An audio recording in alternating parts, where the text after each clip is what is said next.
Welcome back to This Week in Immigration. I'm your host, Hanadi Jordan, Communications Associate at the Bipartisan Policy Center. Since June is generally considered graduation season, in today's episode, we're talking immigrants and higher education. This week, regular Theresa Cardinal Brown is joined by Miriam Feldblum, Executive Director of the President's Alliance on Higher Education and Immigration, to talk about the President's Alliance and the concerns of higher education institutions regarding their immigrant students and scholars. Following that, Theresa and I will talk about what happened after the end of Title 42 at the border and why it wasn't what many had predicted. Stay tuned.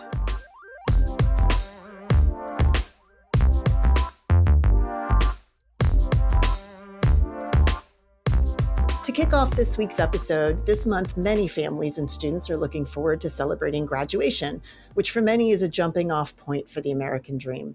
This includes immigrants in the United States. And so today we are happy to welcome Miriam Feldblum.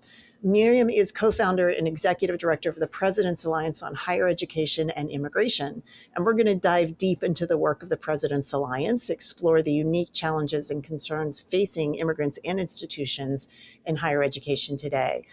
Miriam is a leading voice in the field, advocating for the rights and opportunities of immigrant students in higher education. She's got a wealth of experience and expertise, and we're really happy to have her on This Week in Immigration. Welcome, Miriam. Thank you so much, Theresa. I'm so grateful to be here. Well, we are glad to have you. And as I mentioned at the top, this is graduation season. So we thought we'd talk about students in graduation and higher education, but we are an immigration podcast. So let's start with the President's Alliance. How did this organization come together? And what role does it play for higher education institutions and the immigrants they serve? That's a great question. And it came together under the previous administration. If we think back to 2017, it was a time when deferred action for childhood arrivals first really became under threat. The previous administration rescinded DACA, but it was also attacking international students, refugee communities, other immigrant communities. Think about TPS holders, temporary protected status holders. And colleges and universities really were looking for a way to support their dreamer students, their undocumented students, and their international students. So a group of college and university presidents came together. We came together in the fall of 2017 to say, what can we do to support our dreamer students, to support DACA recipients and international students, our staff who are TPS holders.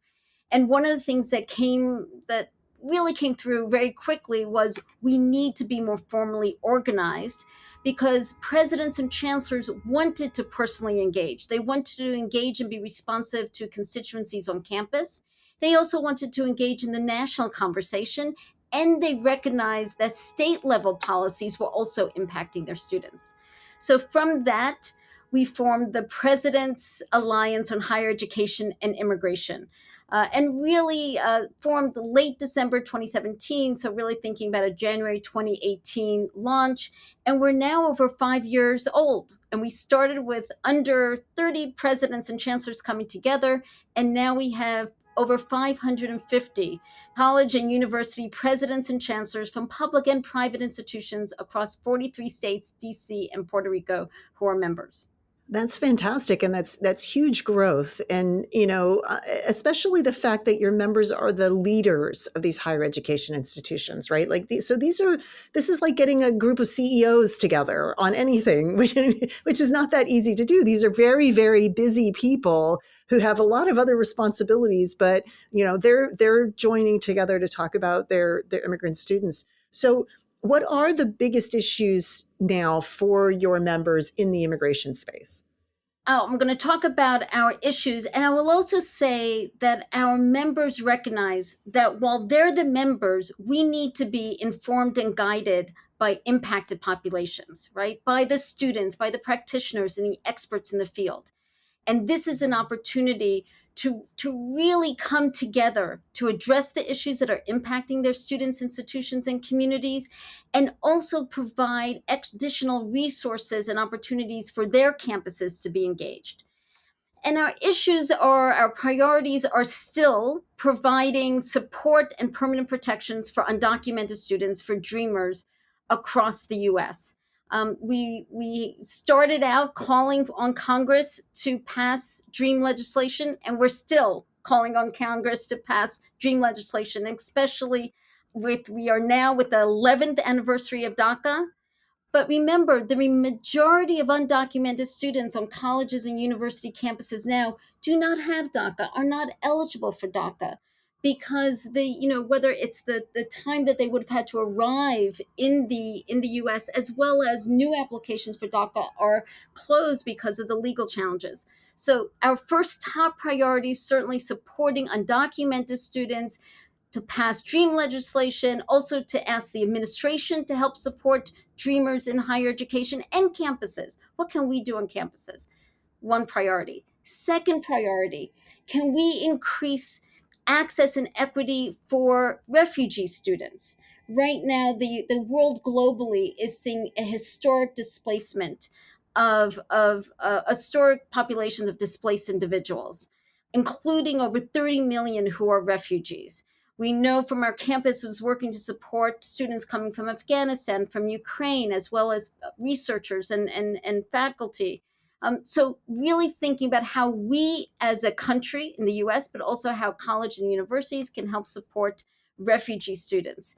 And then third, another priority is we benefit so greatly also from international students. And how can we increase the immigration pathways for our international students who are seeking to stay and contribute in the US? This is something that is of top priority for our campuses. It's almost as we know we're in a highly competitive global world where other countries and nations are actually changing their policies to recruit and retain international students, and we should be doing the same. So our work encompasses Dreamer students, undocumented students, refugee students, and international students. So talk to me a little bit about the challenges that each of these groups of students have. So we're talking about undocumented students or DACA students who would be undocumented if it weren't for the DACA program, right? They're eligible to be educated in our public school system. So they've graduated from U.S. higher, secondary schools. They're looking to go to colleges and universities. Many of them are first generation. Their parents haven't gone to college, and they don't have status, which means they're not legally able to work.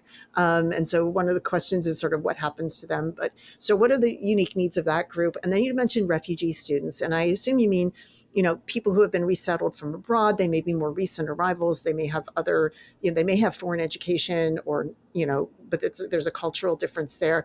And then the international students are those who are coming on a student visa, right? They're coming for the purposes of study and maybe staying. Talk to me about sort of like the different needs of these groups of people, because it seems like, they're all foreign born, they're all immigrants in one way or another, but they probably have very different needs. Absolutely. You can think about it a little bit of undocumented students who are American in all ways but the legal status need a pathway to citizenship. Refugee students, and actually thinking about also the many refugee students who are outside the US, right? The US is trying to rebuild its reputation and its, the actuality of being a leader in refugee admissions. So for refugee students, as well as for international students, it's pathways to immigration. So how can higher ed provide pathways for resettlement and immigration for refugee students, for immigration to those international students who want to stay and who are wanted by US employers and businesses and communities? So for undocumented students, yes, the majority of undocumented students do not have work authorization because they do not have DACA. Over 100,000 undocumented students graduate high schools annually in the US, right? Over 400,000 undocumented students are already in higher education. But the barriers to higher education are significant, especially in those states that do not have in-state tuition and financial aid for undocumented students. That is, that undocumented students are not eligible for in-state tuition or financial aid. And that's also been under threat. We saw that in Florida and Texas this year. Right now we have Massachusetts actually at this moment is debating whether to expand in-state tuition and financial aid to undocumented students. So currently 23 states have in-state tuition for undocumented students, and of which 17 also extend in-state financial aid. That's key for those students to be able to kind of pursue their post-secondary ambitions and their career prospects. Then there's also ways in which we have to build up opportunities for non-employment-based career development, career and professional development, fellowships, internships, practicums, and so on. So they have, for undocumented students, broadly speaking, if we had a pathway to citizenship, so much would be solved. But in the meantime, we're not just waiting for that. It's also to expand tuition and financial aid, at least on the state level, as well as on the campus level, and then find ways that we help prepare them for the careers and lives that they want to launch and that they are already contributing to. So that's undocumented students. For refugee students, it's really how can we better improve the access to the US and higher education simultaneously? And it's very exciting that the Biden administration, which just launched in January, Welcome Corps, which is a private sponsorship initiative to support refugees coming from abroad, actually, and they signaled that it's about to be announced that there will be college and university sponsorship of refugee students. Oh, wow. Okay. So that's a new thing. Groundbreaking, Yeah. New opportunity to enable refugee students from abroad to come to the US simultaneously as refugees and be enrolled, be admitted as first-year students. So that's actually coming. I want to pause there for a minute on why that's so groundbreaking. First of all, until the last year, the only people who could sponsor refugees to resettle in the United States was the U.S. federal government. Like the government decides that you qualify as a refugee and then the government pays to bring you to the United States, right? So now we have this thing where private individuals or companies or other organizations can sponsor individual refugees or refugee families to come to the United States, basically helping, once they've been approved for refugee status, helping them come and resettle in the United States. But, most refugees would not be eligible, for example, for a student visa, because that requires you have to prove that you're intending to go back to your country. But if you're a refugee, you're already not going back to your country, right? Like that's the point of being a refugee. So this is a way to kind of maybe get ahead of the refugee process a little bit. Like you can come as a refugee with sponsorship and enroll in colleges and universities all at the same time. Is that kind of what this is going to look like? Right. It's going to be a new program. It's going to be a new program that will enable college and universities, campus and campus communities to sponsor refugee students, and colleges and will be able to apply for this. It's within the same umbrella as Welcome Corps. And we hope that there will be a public announcement soon and more information available.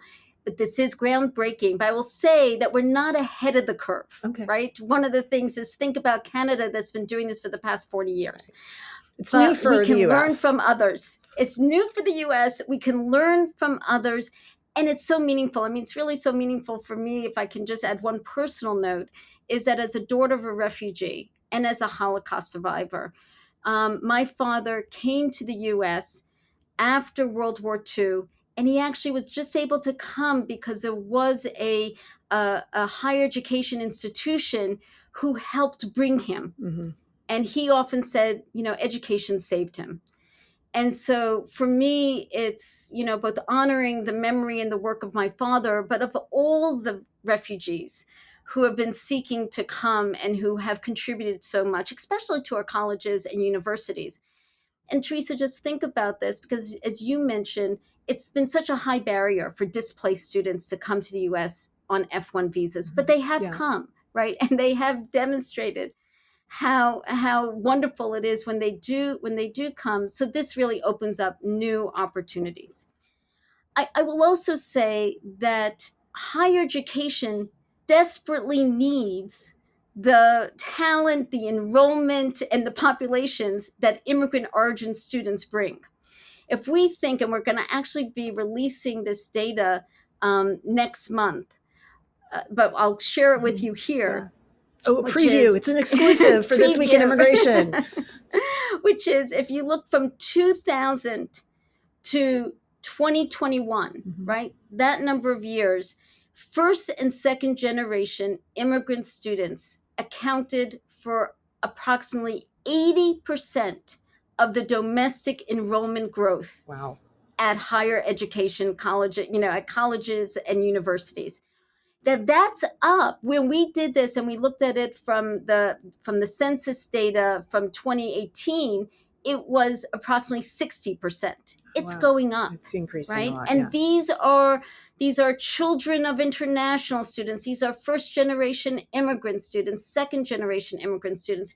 Immigration is a vital force for our country, as we know, and especially for colleges and universities. But it's not domestic students or immigrant students. It's yes and, right? We need to support domestic students and their pathways into higher education and international immigrant, refugee, undocumented students. Yeah, yeah. So I want to ask you something. We've obviously heard a lot about DACA students, and now this new refugee thing is great. But one of the key areas that we hear a lot about, particularly for international students, is STEM education, right? We know that this is an area where, we've been talking about the needs for STEM workforce for, frankly, a decade or more. And obviously higher education institutions are key to developing the STEM workforce, but a lot of them are international students in the US. So, I mean, it's not just STEM, but it's a lot of things. Tell me a little bit more about sort of like the student pathways, right? So they come on a student visa and many of them want to stay and work, but there's challenges there.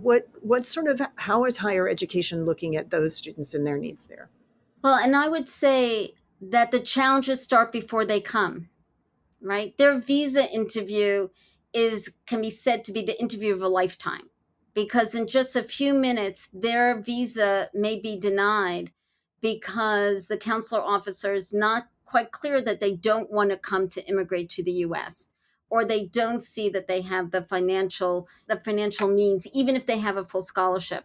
We're also going to be releasing a new report next month that really shows some disparities in outcome among regions for visa issuance, and really showing about how students from sub-Saharan Africa are facing greater visa issuance denial rates, and really wanting to think about that. So from the very beginning, before they even come to the US, the fact that the F1 visa is not only a non-immigrant visa, right? We have other non-immigrant visas, H-1B and so on, but it's very clear that you have to declare your intent to depart from the US.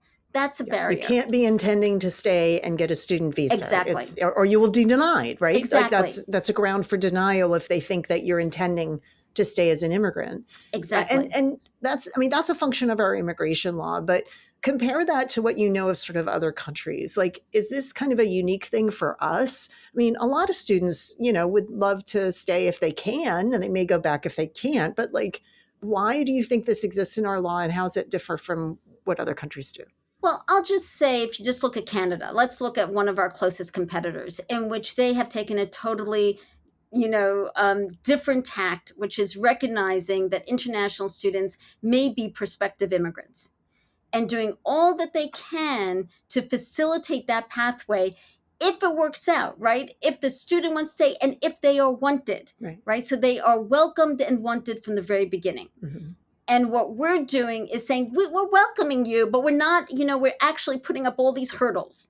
So in that sense, and what we see across the world is that more and more countries are changing their policies so that international students can see a predictable pathway to postgraduate employment in that country. And so they're more likely to come to the country to study, because there's more likely ways to at least launch their careers. As an 18-year-old, you may not know what you want to do, right? Yeah. As a 22, 23, 24-year-old. But not to have the opportunity to be told, actually, you can't even say anything about this. Yeah. We can't say that you want it. That's the key. That's a really key problem. And that's something that we've identified, that students have identified, that colleges and universities and employers have identified. So you're right. That requires Congress to change, right? Yeah. I will say, in terms of some visa issuance and approvals, making sure that we're not treating different students in different regions differently, in ways that are not consistent, that's something the State Department can look at. Right. There are things that the administration can look at, and that we're encouraging them to do so. Yeah. But then even think about it when they're here in classes. I was a former vice president for student affairs, dean of students at a college. And we were at a liberal arts college, and we would say, Theresa, whatever you major in, you can go out and explore careers that range the breadth of what you find. You may be a pre-med major, and then you go have an internship at a music company, or you may be all the whole range. Yeah.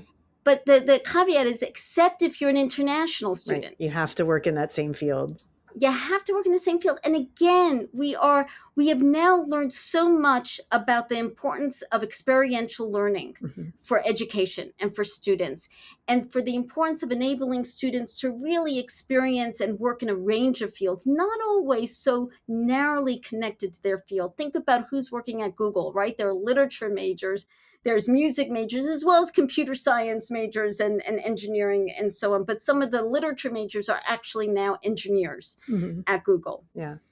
So right there for campus, and one of the things campuses are doing is that they're trying to see what are, being expansive in terms and strategic in terms of how their majors are being defined. Is it being defined as a STEM major?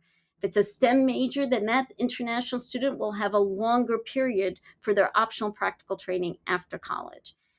And so there's congressional pressure points, there's administrative pressure points, there's campus ones too. And we have to look at each of the pieces to see how we can support international students, both to increase the diversity of international students, increase their opportunities so we can benefit from their talents and they can benefit from being in the U.S. Yeah. So when we think of immigrants in higher education, we've been talking about students, but it's not just students, because it's also faculty and researchers. Yes. And that's when the university is the employer. Yeah. So what work does the organization do to support institutions in employing non-citizens in these roles? And what are some of those hurdles? Yeah, and I appreciate thinking about faculty and researchers, but it's also actually staff across the institution. Sure. Right? Yeah. One of the reasons why institutions became interested in advocating for temporary protected status is because they had a number of staff who were in that role, and really thinking about institutional leaders trying to be responsive in a holistic way to their community members and to the families of their community members. So for the President's Alliance, this can mean joining in amicus briefs that help kind of challenge unfair or arbitrary regulations, things that actually would be detrimental to both our alumni as well as faculty and staff who are employed by the administration. Also thinking holistically about how we're engaged and concerned about immigration provisions. So I think that, and this is, I think, a value add of the President's Alliance as well. One value add, we're the only national organization intentionally and comprehensively focus on the intersection of higher education and immigration. But we're also approaching this in a more holistic manner, knowing that it's not just students, right? But it's also staff and faculty. It's not just students, staff, and faculty. It's also alumni, and it's also the families of these populations, and where we can intersect and help improve legal pathways in immigration, as well as helping to support undocumented students who are already in higher education. All of that becomes part of the work that we're doing. And certainly when we think about DACA recipients, more DACA recipients are staff. In some right now, in some a lot campuses, of them have gotten older Exactly. They've graduated, right? They've graduated Exactly. a while ago, yeah. So, and I hear from presidents and chancellors about the challenges to DACA in the courts. They're also thinking about their staff as much as they're thinking about their students. Yeah, it's interesting to me. I mean, my own college experience as a student, we're made to feel like this is your new home, right? This is kind of an extended family, and you're not in your parents' house anymore. You're more on your own, but there is still a sort of, I wouldn't say paternalistic, but a parental kind of feeling that you have, that the university has for the students that it takes care of. And it sounds like, and you mentioned the staff and the community. So there's kind of like a family aspect, even in huge thousands of students, universities, there's still this kind of belief that we're kind of all one thing. And it sounds like you're bringing that kind of attitude to the way that they work on these issues. Yeah, and I would say it's actually the presidents and chancellors who are really bringing that approach, because this is the way they're trying to be responsive, as you're mentioning, campuses, both large and small. They recognize that an inclusive, diverse educational environment is actually an excellent educational environment, and that diversity and inclusion drives excellence and drives innovation, drives contribution. And I think that's why we have such engagement and support by so many colleges and universities. Yeah, that's great. So, you've talked about a lot of things you'd love to see Congress try to do.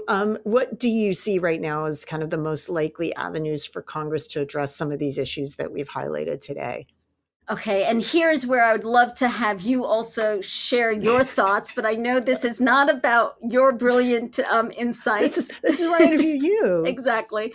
And here's what I would say, which is, I think we have to have a yes and approach. I know that's in some ways, with the advent of divided governance and the divided Congress, there were many advocates who said, okay, we're not going to focus on Congress, we're only going to focus on the administration. For us, we're focusing on Congress, on the administration, on state action and campus action. And in Congress, there's two things. One, there's lots of education that still needs to happen. So even if there's not an imminent prospect for immigration reform, the way we can talk, educate, and share what are the priorities, what are the realities, why this is an economic imperative, why this is an innovation imperative, social security imperative, to help promote and support immigration reform, whether that's dual intent for international students or providing some permanent protections or pathway to citizenship for undocumented. So that's very on brand students. for educational institutions to educate Congress. I'm just going to say that. Well, and I think it should be on brand for all of us. Yeah. I think that really is the case. But I also think that there are opportunities to advance, right? Just recently, we had the Bipartisan Dignity Act being introduced. Yeah. And this was by Representative Salazar from Florida and Representative Escobar from Texas as the lead co-sponsors. And it's a substantive bill. It has really significant improvements in immigration reform for undocumented individuals. It has a Dream and Promise Act. It has really important, changes for the legal immigration system, establishes dual intent for international students, and more. Not that it doesn't have issues, right? There are certainly components to it that we would not be supportive of if it was standing alone. But right now, we look at that as a really important substantive. Can I just emphasize again, this is a bipartisan immigration bill. Like, we don't get enough of these. Yay. There's a bipartisan immigration bill. Exactly. And I will say that last November, December, the President's Alliance and others worked closely with Senators Sinema and Tillis. And that was another bipartisan effort. I think that we'll see against bipartisan efforts in the Senate. And I think the key is to understand that there's going to be a need for compromise. And yet there is, I think we've learned the lessons of past immigration reform efforts that we can't walk away from the table. We have to be clear in terms of our principles and integrity, but also be open in terms of provisions. And, if we don't get everything that we want.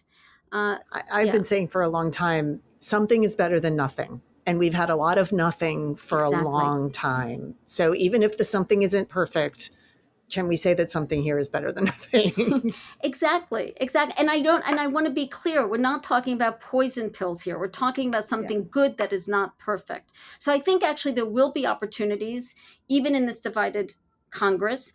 And it's, one of the things that I will say that we learned is we have to increase the knowledge base and comfort level of college and university leaders to understand what's happening at the border. Because that's an important piece, right? There's a piece of the border piece in the Dignity Act too. Yeah. Exactly. And what does border management and border security mean? And what are some of the issues? How can we approach that? And we have college university presidents who are engaged to talk about that. We just held a great webinar where President Heather Wilson from the University of Texas, El Paso, really shared her perspectives being at a campus that's right on the border, and also from her past experiences. So I think we need to continue to educate ourselves, educate Congress, seize opportunities, and be willing to compromise. Well, Miriam, we're going to leave it there for now, but thank you so much for joining us and talking to us and educating us on the challenges and activism of colleges and universities. And congratulations to you and the President's Alliance on 5 years. Thank you so much. And thank you for your partnership and support. We'll be back in just a few minutes, and we are going to talk more about the border. So stay tuned.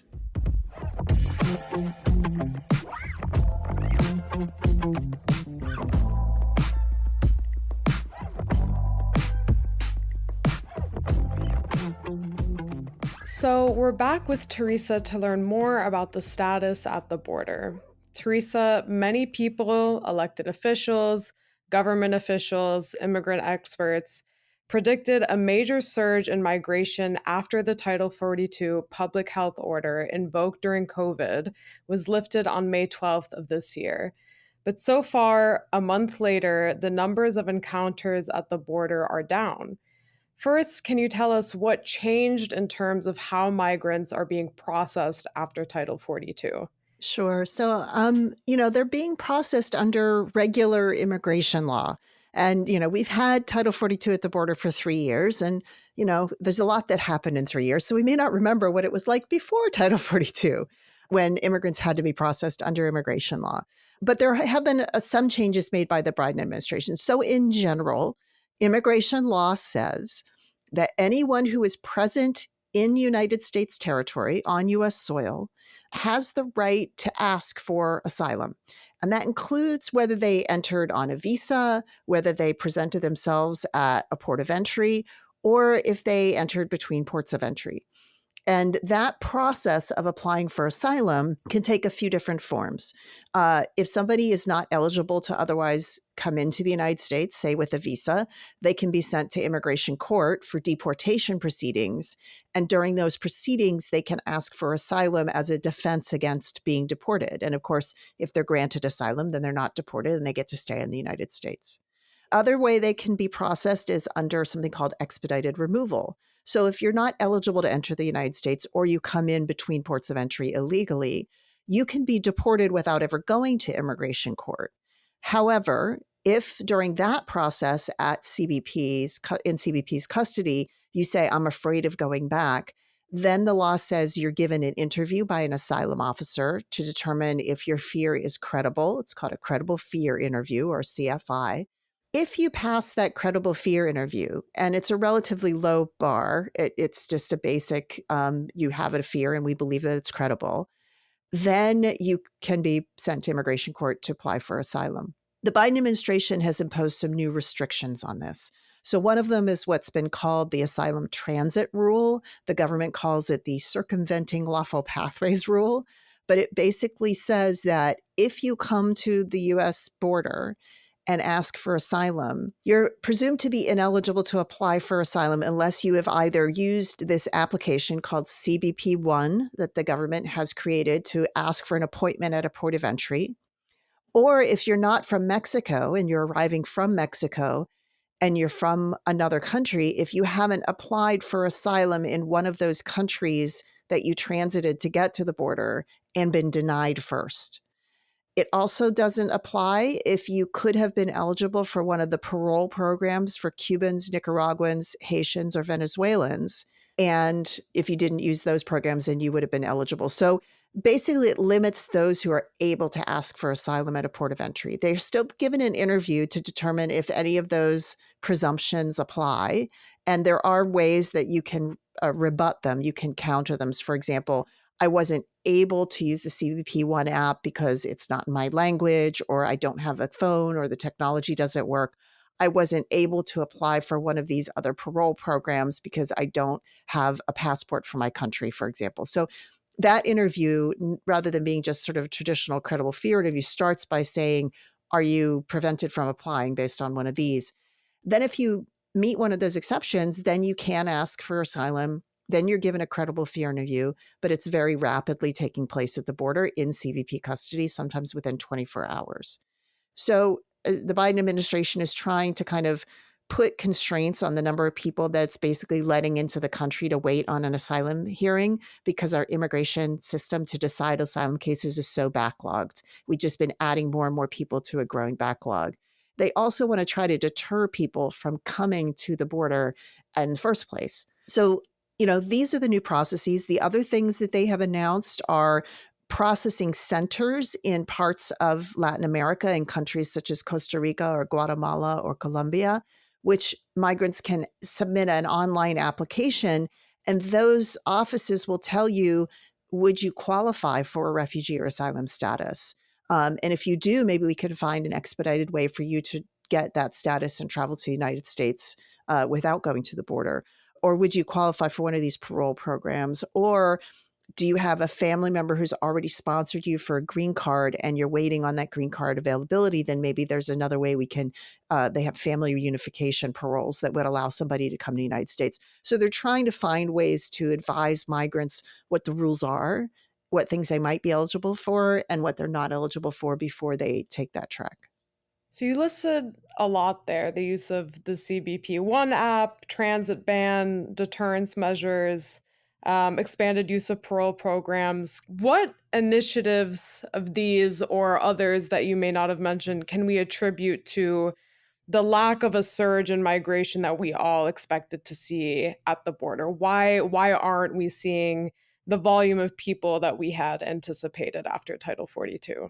Yeah. So full disclosure, I was one of those people that predicted a surge. I think many of us did. It wasn't just, people who were critical of the Biden administration and how they operate borders. Even pro-immigration groups and immigrant advocates themselves thought we might see a significant increase. We did see a very large increase in the days leading up to the end of Title 42, up to 10,000 people a day. Since the end of Title 42 and these new procedures are in place, the numbers are down around 70%, according to DHS data, averaging, 3,000 over a 3-day average. That's not too bad. That's, a lot lower than it was. There could be a number of reasons for this. One is that in the days leading up to the end of Title 42, the federal government did make a huge effort across many Spanish language outlets and combined with governments in Latin America to tell migrants that the end of Title 42 did not mean that the border would be open, because that's what migrants had been told or had been hearing or had presumed previously. And so they laid out, no, we're going to be using all of these new tools. There are restrictions. If you don't meet one of these requirements, you're not going to be let in. You'll be sent back either to Mexico or to your home country. And I think for the first time ever, it had a significant effect. We have talked before in this podcast about previous government messaging efforts to migrants to just not come, to stay home, to wait till we have some sort of program in place for you, have not really had any impact. But this one seemed to have an impact, at least for now. So we're 1 month past the change in processes, and the numbers are staying down. They haven't gone back up. They haven't gone significantly lower than that 3,000 or so. But what we also know are there are tens of thousands of migrants in Mexico right now, kind of waiting. They have already traveled the thousands of miles to Mexico, are either at the border or near the border or in Mexico City, kind of waiting to figure out what's going on. I think they're in a pause. And I think that's the consensus that we're seeing, is that the migrants, smuggling organizations, even the attorneys and advocacy organizations that are trying to help the migrants understand the new rules are still trying to figure out how this is all going to work and what exactly happens to different kinds of people. And if you have a particularly severe issue, like a medical emergency and you're in Mexico, or you have a fear of staying in Mexico because you might be persecuted there, is there a way to kind of get into that queue and get the US government to notice you? All of these things are still up in the air. I think there's a lot of confusion. And so everybody's taking a pause. But the fact that there are still so many migrants in Mexico who are not likely to go back to their countries means that I think at some point we're all expecting to see the numbers go up again. I want to briefly return to something you mentioned earlier, which is these new processing centers. In the last few days, We've seen a lot of announcements about the build out of regional processing centers in Latin America. So, what are these and how are they supposed to help with migration? Sure. So when the Biden administration first spoke about these regional processing centers, I think it was back in January or May, they called them regional processing centers. As they're being rolled out now, there are websites available and then they're being called Movilidad Segura in Spanish, which means safe travel, essentially. And there are websites, and there supposedly will be brick and mortar facilities in Guatemala, Colombia, and we just saw an announcement of one in Costa Rica. And if you go to these websites now, the websites are up and available. It's movilidadsegura.org. It will tell you kind of what they're supposed to do. So what they are supposed to do is help advise migrants what kinds of ways of coming to the United States they might be eligible for. And I mentioned some of them. Refugee status or asylum status, but if they're outside the United States, it would be refugee status. If they're eligible for one of these parole programs for Cubans, Nicaraguans, Haitians, and Venezuelans, if they might be eligible for one of these family unification visas or the family reunification parole. It has information about work visas, the H-2A agricultural visa or the H-2B non-agricultural visa.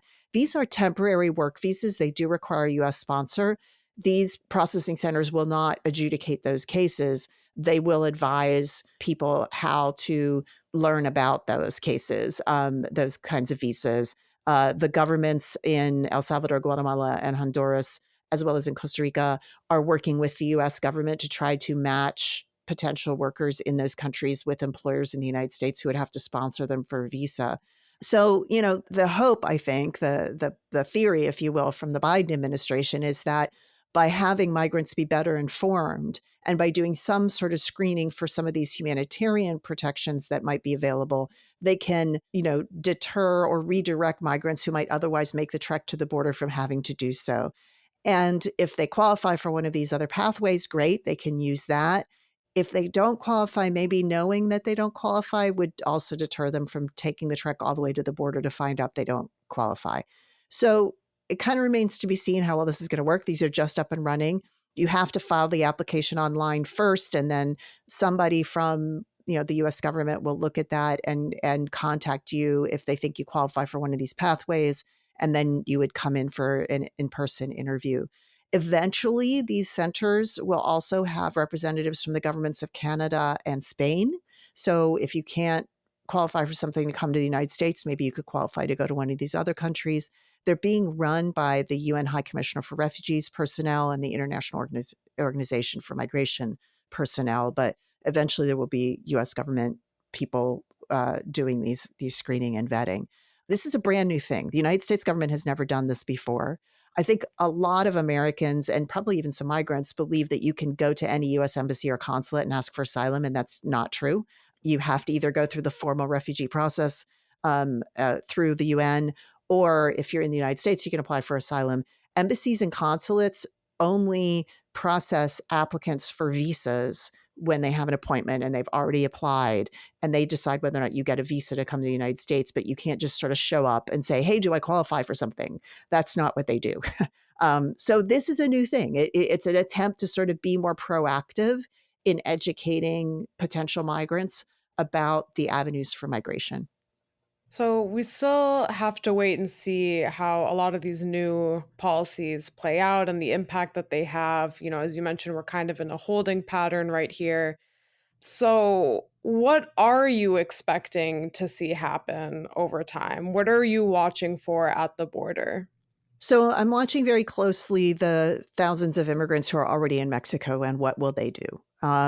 We do know that they're continuing to try to apply for the CBP One app. DHS has announced that they're opening up additional appointments under that app. They originally started at 1,000. I think they were up to 1,250, and they're looking to make it close to 2,000 appointments across the border per day to help people apply in a formal way.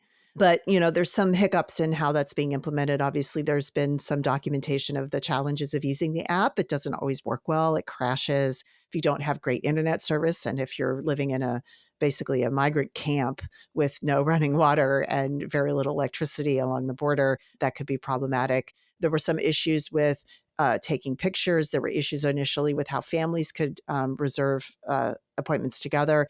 CBP has worked on some of those. So, for example, now you can kind of put your name into a pool 24 hours before the appointments open up. And once the appointments open up, the government will sort of select from that pool by a lottery. So if you get disconnected, you don't have to stay on for the whole time. They'll notify you, hey, you got an appointment. So that will help with some of the connectivity issues. They also have ways of allowing families to come together. So they're hearing some of the criticism and trying to improve it. However, we're also hearing now that some of the migrants who have appointments are being asked to pay money to either criminal groups or sometimes corrupt government officials in Mexico to actually get to their appointment at the border. They're being asked to pay. You have a CBP1 appointment? Okay, you calling it a toll. You have to pay a toll to go to the port of entry. And so at least this week, the Port of Laredo, Texas announced that they were going to shut down their CBP1 appointments for now because this was happening on the other side of their port of entry until they can kind of, I guess, figure out how to manage that. So there are still issues. I think we're watching a lot of that. How many people waiting who can't get CBP1 are just going to take the advice of smugglers and try to sneak in the country or still try to turn themselves in at the border and take their chances? I think as they get more desperate in waiting in the situations they're in Mexico, those are options that we may see more people take. And then paying attention to who's still coming, right? So what we have heard recently is numbers coming up through the Darien Gap from South America have declined. But we don't know if that means that fewer people are trying to come, or again, there's a pause going on. We have been tracking over the last several months an increase in what we call extracontinental migrants. So these are not people from any of the countries in the Western Hemisphere, but people from China or the Middle East or South Asia that are flying into countries in South America and then making their way up through the jungle. There was a very big uptick in Chinese nationals, for example. They're not eligible for any of these parole programs. They're not eligible for most of those other qualities. They don't speak Spanish, many of them. So it's not clear whether any of these other pathways. So that's also something I think we need to pay attention to. I think the summary here is no one should declare that everything is okay now and that it's fixed. Migration is still happening. There are still millions of migrants that are displaced in the hemisphere and around the world. And this is going to be an ongoing challenge for every administration, I think, into the foreseeable future. Yeah, we've talked about a few times on this podcast when numbers at the border have been down, and we've always said time and time again, no one can really declare a victory. Yeah. Thank you, Theresa, for joining us and breaking down the border. You're welcome. So that is all we have for today. Thank you for joining us on This Week in Immigration. Enjoy your summer, and we'll see you next time.